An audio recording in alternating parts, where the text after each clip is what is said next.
waxaad dhihi kartaa during Ramadan during ama during labada lagu dhawaqa ereygan during Ramadan inta lagu jiro bisha Ramadan I want waxaan doonayaa baa tiri to fast in soomo sincerely si muqalsinimo leh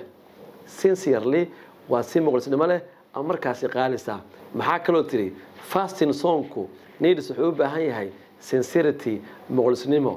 sincere intention ereyga dambe intention waa niyo intention niyo sincere qaalisa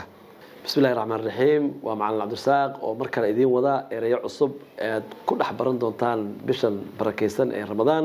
ee sanadkan 2026 intaas hore u gelin waxaan idinku wargelinayaa intiina xiiseynaysa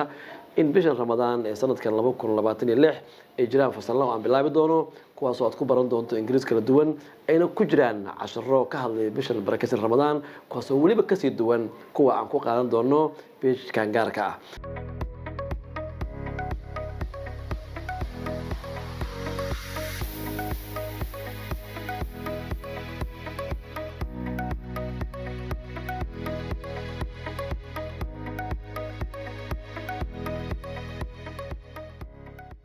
aan hore u galno qaybtii labaad oo aan u bixinay markaasi Ramadan goals hadafyada la sameeyo bisha Ramadan kuwaas oo ku aad wanaagsan ee kor u qaadi kara iimaankaaga marka jumlada koowaad aan baran maanta waxa weeye waxaad dhihi kartaa during Ramadan during ama during labada lagu dhawaqa ereygan during Ramadan inta lagu jiro bisha Ramadan I want waxaan doonayaa baa tiri to fast in soomo sincerely si muqalsinimo leh sincerely waa si muqalsinimo leh ama markaasi qaalisa sincerely si qaalisnimo leh ayaan ugu soomayaa for the sake of Allah ilaahay dartiis for the sake of Allah ilaahay dartiis maxaa kaloo tiri fasting soonku needs wuxuu u baahan yahay sincerity muqalsinimo sincerity muqalsinimo u baahan yahay fasting needs wuxuu u baahan yahay fasting soonku needs wuxuu u baahan yahay sincerity muqalsinimo sincerity muqalsinimo u baahan yahay good deeds acmaash wanaagsan should be done with waan lagu sameeyaa should be done with waan lagu sameeyaa sincere intention niyo markaasi qaalisa with waan lagu sameeyaa good deeds acmaash wanaagsan good deeds acmaash wanaagsan should be done with waan lagu sameeyaa sincere intention ereyga dambe intention waa niyo intention niyo sincere qaalisa muqalsinimo leh sincere intention niyo muqalsinimo leh ayaan rabaa in camalada lagu sameeyo maxaa kaloo dhihi kartaa I want to purify waxaan saafi ka dhigo my intention niyadeyda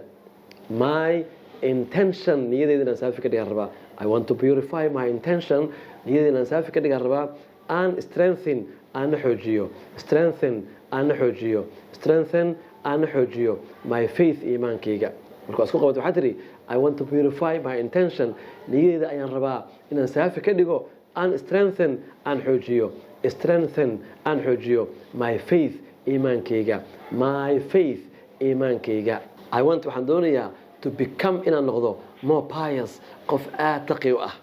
pious waa qofka taqiga ah more pious qof aad taqi u ah oo markaa saalix ah qofka saalixa ah ayaa lahaa pious oo taqiga ah I want to become waxaan rabaa inaan noqdo more pious qof aad taqi u ahoo alla ka cabsada more pious qof taqi ahoo markaas waxaan rabaa baa tiri alla ka cabsi leh oo saalix ah pious qof saalixaan rabaa inaan noqdo oo taqi ah waxaan kusoo gowgeynaa marka hal jumladoo muhiima oo ah sida loo xakameeyo carada xanaaqaaga in la xakameeyo u baahan tahay I want to control waxaan rabaa inaan xakameeyo I want to control waxaan rabaa inaan xakameeyo I want to control waxaan rabaa inaan xakameeyo my anger xanaaqayga iyo caradeyda I want to control my anger I want to control my anger anger waa xanaaq iyo caradaada waxaan rabaa inaan caradeyda xakameeyo oo controlo I want to control my anger qaybtaana maanta intaan ku soo ekeenayaa waxaan u deemalaaninaa bisha Ramadaan ee sanadkan 2026 oo koorsan cusub aan bilaabayo aad u maasantihiin inta la gaaray casharka xiga wabilaahi tawfiiq